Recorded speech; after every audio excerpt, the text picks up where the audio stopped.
Welcome to the FIsionaries Podcast, sponsored by Alchemy. I'm your host, Jim Ruth. The FIsionaries Podcast shines a light on financial institutions at the cutting edge of digital transformation, providing you with the tips and tricks to elevate your digital game no matter what size your organization is.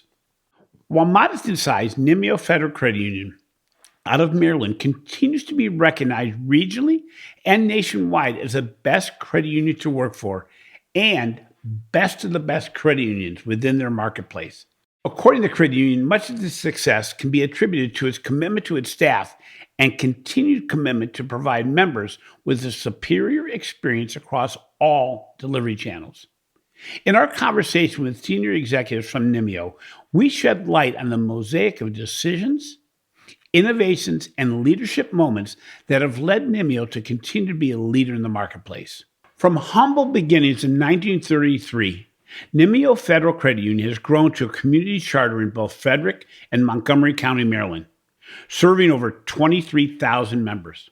With a continued commitment to serving its members and being recognized as a best place to work, Nymeo continues to outperform other much larger financial institutions in its markets.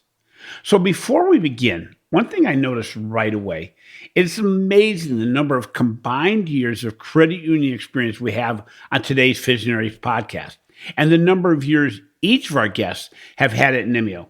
So could each of you provide a short backgrounder on your current role as well as your past experience? We'll start with you, Vicki. Sure. I'm the president and CEO of Nymeo. I've been in that role for a little over 12, going on 13 years now. Prior to that, I was with the same credit union. It was called Comstar at the time, and had been there as their vice president of finance, did a short stint in business development. Prior to that, I was at several other credit unions, and my career spans a little over 33 years in credit unions. That's great. Greg, why don't we go to you next? Yes, I'm Greg Bowman, Chief Technology Officer at Nymeo. I started in credit unions in 1999 with Comstar. I was here for about 6 years or so until I left for about a decade, 2005 to 2015. I was with another credit union, and then I came back in 2015 and have been here ever since. And Dawn, last but not least. I'm our Director of Digital Services. I started in the credit union world at Comstar, basically freshly out of high school as a teller. So I've been here almost 19 years now and kind of just worked my way through the branch roles and then into our back office and now manage all of our digital and payment services.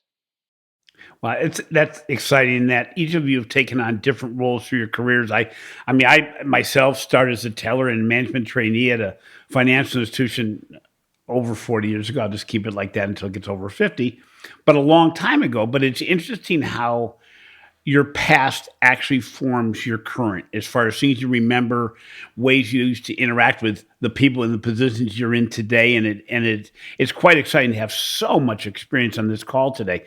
So Vicki, let me start with you. As president and CEO of Nymeo, how has your organization's vision evolved over the years, especially in the ways you make your credit union a better place for employees, as well as a better organization for your members?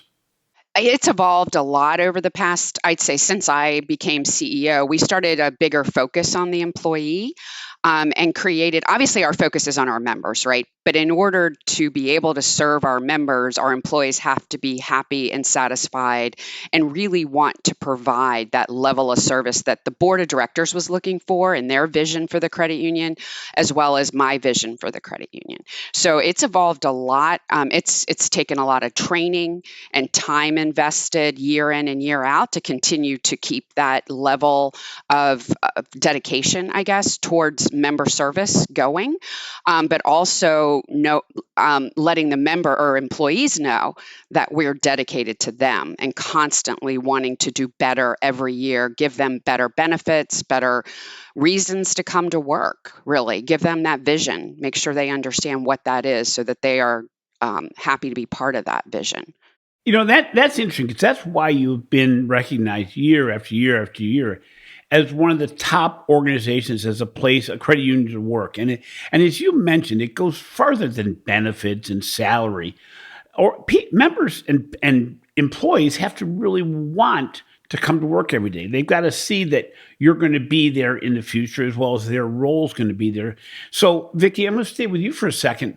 When you talk about that, in the last 3 years, we've gone through a lot of change, especially as it relates to employees. We've gone into a completely remote workplace environment. We've gotten in many organizations into a hybrid workplace environment. And individuals who work for organizations, be them financial institutions or not, outside of that, really look and evaluate their desire to be at their place of work differently today. What is the biggest change you've seen in the last 3 to 5 years?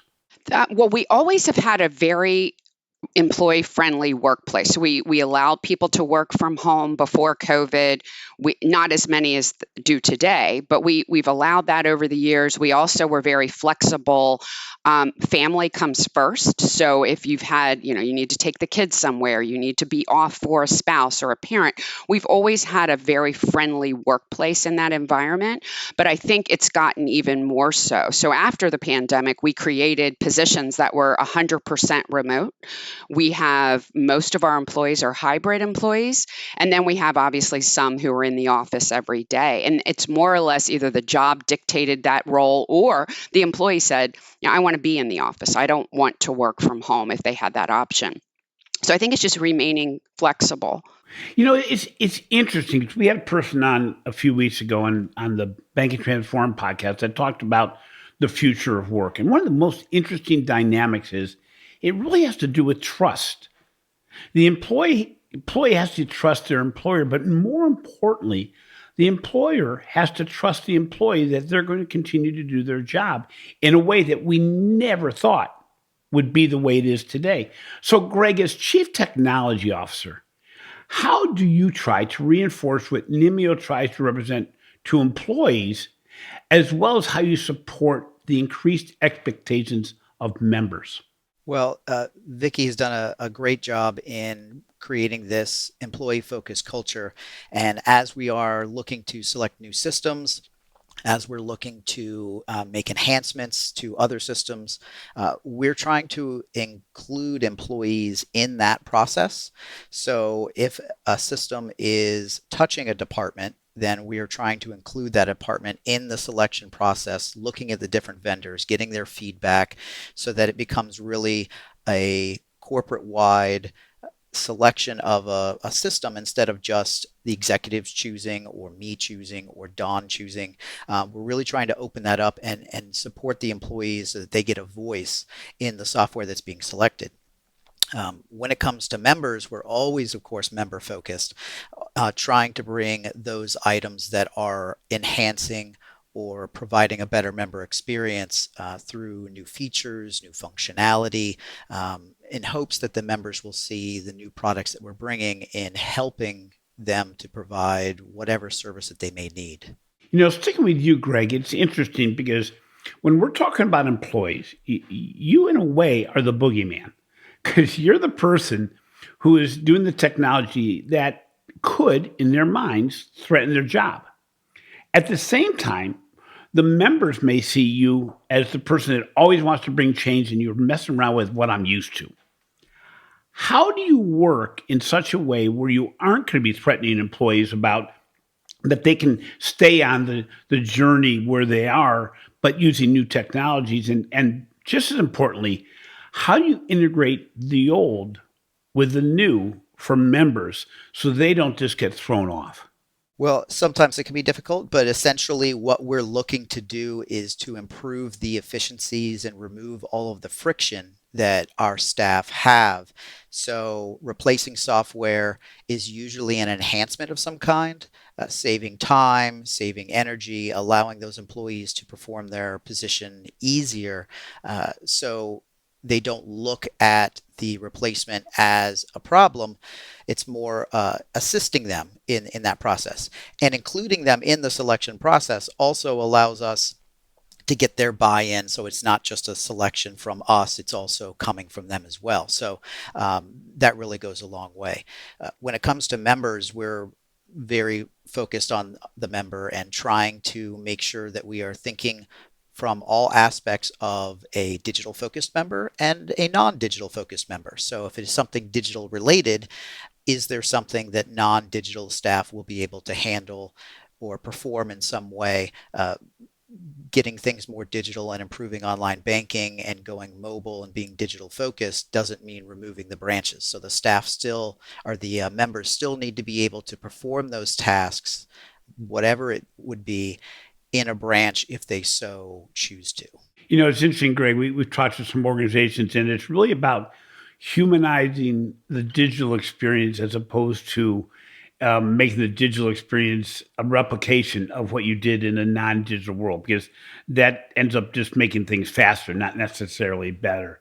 So, Dawn, as Director of Digital Services, what core strategies have you in digital services done to that have made the most significant impact on experiences and satisfaction?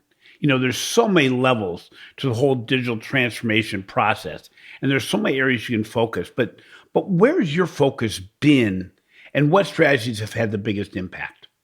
I would say over the last few years, probably the biggest change we've gone through is the online and mobile banking platform itself. I think, as Greg had mentioned, really a lot of it is getting employees involved, getting members involved, but trying to remove the friction points. So going through the process of moving to the Alchemy system, um, and allowing the cross functionality between the desktop and mobile, and having one place that staff are able to support members has really led to a better adoption of our digital environment. I think previously it was very broken. There was a lot of friction with where employees would have to go to be able to assist a member. So just trying to streamline and remove some of the hurdles that people had to go through, and then provide members with better better service, and then better self-service that they can go in and do whatever they need, whether they're using a desktop computer or if they're on the go and able to have the same functionality within their app. Has just really improved everything we can offer digitally. Don, that's interesting that you reference the fact that by removing the friction, you make the employee experience better, which we sometimes don't connect those. But overall, I remember it was a long time ago, but the things that got me most frustrated were the things that were so clunky in banking that made my life more difficult. We'd end up in many cases making a way to bridge between what we thought it should be and what it really was, and sometimes just making bigger problems than they were worth. And as you mentioned, from a member standpoint, just the whole taking the effort out and making it more seamless and less friction, it's a big deal. We realize that, almost every interaction we have on our mobile device or on the computer screen, what we realize is we really work towards saying, how are you going to make my life easier? So, sticking with you, Dawn, as the digital landscape continues to evolve, what are some of the emerging trends that you're excited about? And what are you really focusing on at Nymeo with regards to digital interactions? I would say myself personally, I don't know if there's really one emerging trend that I'm focused on. I would say I think the biggest is really just staying with continuing to remove friction and allow kind of the open sources and open solutions that we can add the best in class services and not have separate access where people have to log in, and really just continue to increase that cross channel functionality. I know one we're looking at is, like you mentioned, is humanizing the systems and adding like a video chat bot really within all of our systems, within our main member website portal, as well as online and mobile.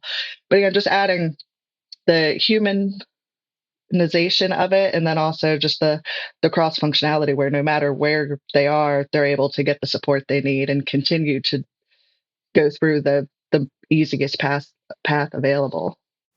So, Don, when you're working with Vicky as the president and CEO of Nymeo and working with others within your organization, how do you present solutions to them when, in many cases, the solutions you're offering or asking to be implemented are solutions that maybe your core provider says they offer, but they may not be the best at? How do you present and get approval for what organizations may consider to be double investing in a technology when really you're just trying to improve the trajectory of Nymeo?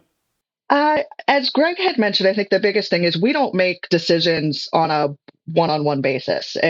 We have a project committee that's comprised. It's Vicky's included in that, as well as a lot of our executive team and a few of our managers.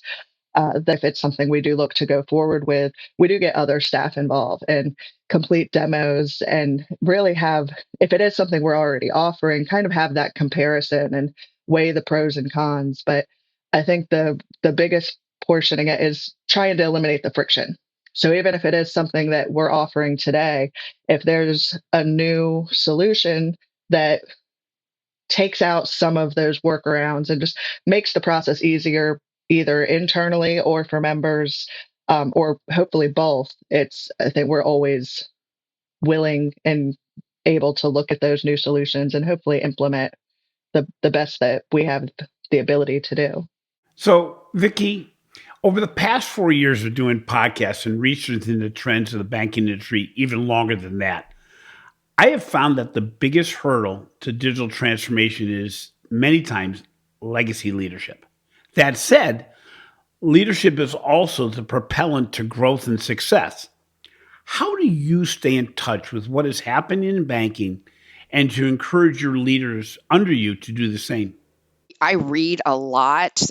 Greg and Don will tell you I'm constantly sending articles to them, things we should consider or look at. Always looking out, next year, year after. I'm usually planning 1 to 2 years out. I think just constantly working with the best in breed that we can afford. So working with partners like Alchemy, they bring things to our attention. They're always doing educational sessions. Dawn went to their conference this year. I may go next year. So just being part of all of those conversations is critical. And that helps me keep up reading, looking at stuff. Again, partnering, 3 years ago, Mark Sievewright helped us write our digital strategy. So, going to those people in our industry that know our industry and where we need to go and what we need to do to get there, that was critical for us. That really set us off on a different digital journey the past 3 years, is working with Mark. And, I've known him for a number of years, and again, partnering with these really great people in our industry that can help keep us up to date, even though we're not, a huge credit union. We want to act like we are. We want to do things that, we're not afraid to take chances, and to do things, to partner with a brand new fintech, which we've been trying to do. And it's taking it a long time, but we understood that because they didn't have any clients, but we were willing to be like their first client. So just sometimes making those decisions and sticking with it, or knowing when to walk away, right? That's the other part if they're not getting us where we need to go.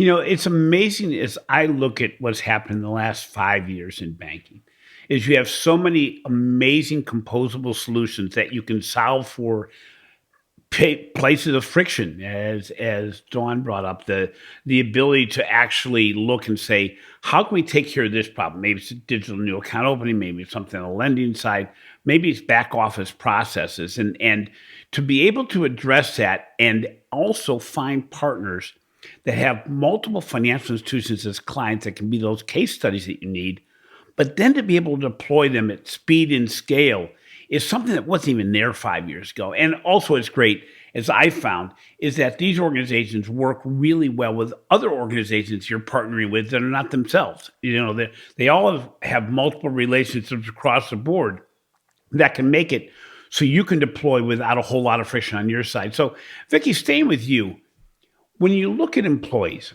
a lot has happened. As I mentioned in my last question with you regarding, the way that people can work. But a lot of organizations have a really big challenge getting employees today. I mean, we see organizations in every level of the world today having trouble getting employees to stay, to enjoy their work, to even come on board. What's the biggest challenge you face today in getting the talent you need to be ready for the digital future? We've been very fortunate. Our turnover rates are relatively low. At times, we've had 100% retention with employees, even the past 3 to 4 years. So we've had some turnover, but it's never been really low. We have had success, and I think it all starts with the culture. And I think making sure that people that are coming on board understand the culture. I meet with them, day 1 or 2, and explain to them who we are, our mission, our vision, all of the core values, what we're working on. Throughout the year, I meet with them twice a year in small group forums, and we talk a lot about strategy and culture.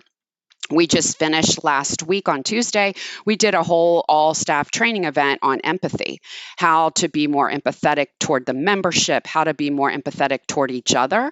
I think that's critical. I think it's really just an environment of showing the employees that we care about them, and then they in turn care about each other and the organization and what we're trying to accomplish. So I'm not saying we haven't had challenges, yes, because occasionally we do, but I think it's the ongoing training of all the employees that we offer that keeps them interested. That's what they tell me in these small group meetings. It's not that I want to move up. I just want to keep learning. I want to keep being taught things that I don't know. I love my role, but I want to keep learning. And we do promote from within anytime we get the opportunity. Dawn just promoted 2 employees that have been with us for a number of years into management roles, rewarding them really for their time, energy, and talents. And I think that's important too. We have several people like Greg that have left and come back. They leave for a period of time and they're like, you know what? Nymeo is pretty good. I think I might see if I can come back. And Greg, again, came back in a different role, but now is our chief technology officer. So I think it's just really listening to each employee individually and finding out really what they're looking for to keep them, because that's the name of the game. Once you get a good employee, you don't want them to go. Right, because filling those roles is very difficult, if not impossible in some cases. Greg, obviously the technology side of banking has changed immensely, especially in the recent years. And as I mentioned earlier, some of the ways to evolve and become future ready is to pick third-party solution providers that can solve for very composable solutions and get your technology up and running quickly. How do you research and select your third-party solution providers that keep Nymeo future ready? Well, I'm fortunate that the entire company is not looking to me to choose that software. Again, we have a project committee. We do it as a team. So the individual departments and executives that are using primarily a type of software that maybe is not up to standards anymore or is lagging in terms of technology, that they will say, okay, we need to potentially look at replacing this software. Bring it to the technology committee. We will, the project committee. We will discuss that. We'll make a decision as to whether that's something that we want to move forward as an organization. We will then reach out to various individuals that we have worked with, other vendors like Chris Otey at CU 2.0, Mark Sievewright, and other vendors that have multiple clients to find out what is the best in class for that software or that system that we should be replacing. And then as an organization, we will work to select the software or the system that we are then going to replace. So I'm glad that I don't have to be reading and researching most of my day. I can just facilitate that through the project committee and try to produce the best solution for whatever software we're looking to replace at that time. So what's on your roadmap as you look forward? What are things that you really, as you look forward, really want to solve for? Well, we've mentioned it several times, those efficiencies. We were an institution that went all in with the Fiserv bucket at one point, core, online banking, credit cards, all around. And we've been, over the past several years, trying to get out of that and go with best in class in each component. So now that we have selected several of those vendors, we need to potentially start enhancing those back office manual processes that might take a little bit longer, or some things that are just not integrating well like we expected them to. Making those efficiency changes, making those reduces in friction for our staff to really hone in on the use and the abilities of the software that we have selected. What's your biggest challenge you face on a day in, day out basis overall? So it's definitely integration with systems, as well as the tools that we need to perform something that maybe we have a gap somewhere that we want to take care of. And as a credit union industry, we're unfortunately very limited in having to select a vendor that provides the tool that we need to fill that gap. And if it with fintechs coming out the way they have been lately, there's more and more solutions becoming available, but that wasn't necessarily the case. And at the moment, maybe we don't have a solution that can fill a gap. So finding a tool that we could use to solve a problem, and then trying to make sure that it integrates with our software because we're so dependent on vendors. Those are definitely the biggest challenges that we have. So, Dawn, you've mentioned around the fact that you try to build digital services that are not only good for your members but good for your employees, make banking easier. How do you see the whole digital service environment changing in a way that you talk about the humanization, you talk about multiple channels that people are going to have. How do you, to Greg's point a little bit about the integration, how are you looking to make it so that all these systems, all these channels, all these technologies from a digital service perspective work together? Well, for my side, I'm hoping that I don't have to do too much. I'm hoping that we can kind of work with some of the third parties and get those integrations where that they can host the systems and they can talk with each other. Um, and then really from our side, just be able to provide the support and be able to work with the member and make sure that the member has the best experience. I could see the biggest piece is really just getting the integrations to allow for more self-service on the member side.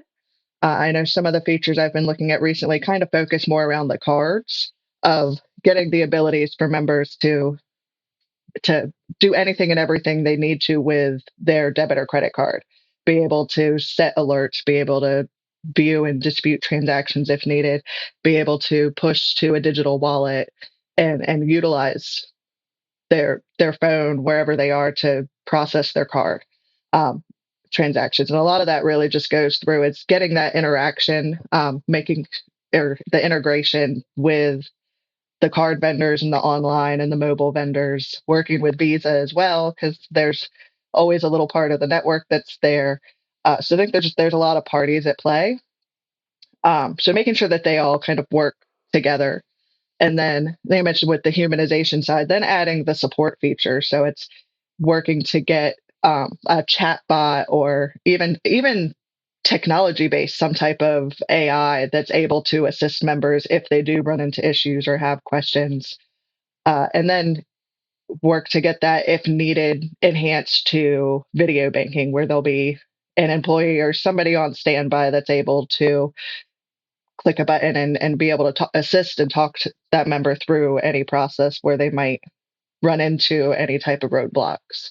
So, Don, part of the employee experience is for you to like what you do every day, for you to be able to accomplish what you think is important for the marketplace. That said, we only have so much time. How do you prioritize what gets worked on from your perspective, but also in conjunction with what Nymeo needs? I mean, I look at this, I look at digital transformation overall, and it's just amazing. All different pieces, parts that have to be worked on. And it's like whack-a-mole sometimes, where you're just trying to get the most important thing done first. But how do you prioritize? So I'm a little bit excited now, as Vicky had mentioned that I recently did just promote two of my employees to managers. So I'm hoping with a little bit of delegation that I'll be able to have them handle some of the high, like middle tier, higher priority tasks. But really, I think it's coming from the branch side of things. My biggest top priorities is always the member impact. So I always view it really depends on the capacity of who is being impacted. Is it one member that has a one-off issue? Is it a group of say 100 members, or is it a larger portion of our membership that is either being negatively impacted by something that needs to be fixed or would be able to utilize a new feature or a new program that would help streamline a lot of their processes. So I think a lot of my view goes with if it's something in place that's causing frustration and is an issue, would take higher priority over something new. But really, it just depends on the overall impact to the members, which then impacts the staff and impacts the credit union as a whole.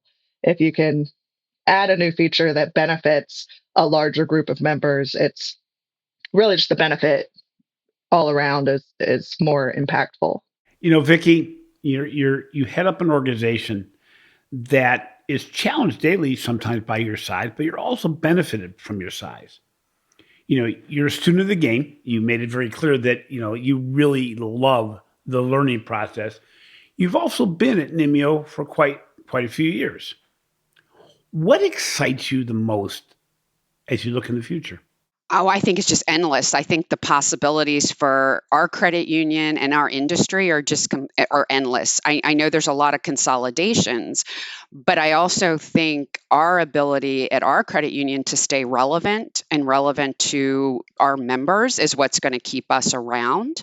And that's exciting. And it's exciting not to ever just stand still and to always be looking at what's out there, what could help our members more, what could help our employees more, and just always being curious and always wanting to improve anything that we're doing at the credit union. And sometimes it takes a while and I have to be a little more patient, but I know that at the end of the day, we're going to end the year with something better than we started it with.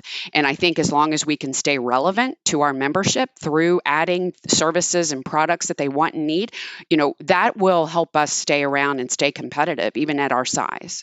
So, Vicki, one of the questions we always have at the end of the podcast is to ask leaders, what recommendations would you have for other financial institutions like yourselves? And I ask it from two perspectives in your case, because you excel at both the employee side of what's going on. You've won numerous awards. It's very clear when you see an organization that continues to rank high that this is part of your internal mission to say, you know what, I don't want to let go of this and just rest of my laurels. I got to up my game because for sure employees are making you do so. But what recommendations would you have for other financial institutions in your asset range around how to make a better employee environment, but also how to improve the member experience? And I think it starts with the employee. And I think my best advice would be to listen to your employees. They know what's working and they know what's not working. And if you can build trust, we talked about trust in the beginning, right? When we talked about remote work or hybrid work, you have to build the trust and it doesn't come overnight. It takes years of building trust with the employees. But once you gain their trust, they'll tell you just about anything, whether it's good or bad. And I always start my meetings, if you don't tell me what's wrong, I can't attempt to fix it or get it fixed. So let's be open and honest. And I think it's just having those honest conversations when something isn't working or something isn't right. I would rather my employee tell me than the member tell me. So and then again, just trusting and then rewarding them when things are going great, really celebrating those milestones as we implement new systems and things are working.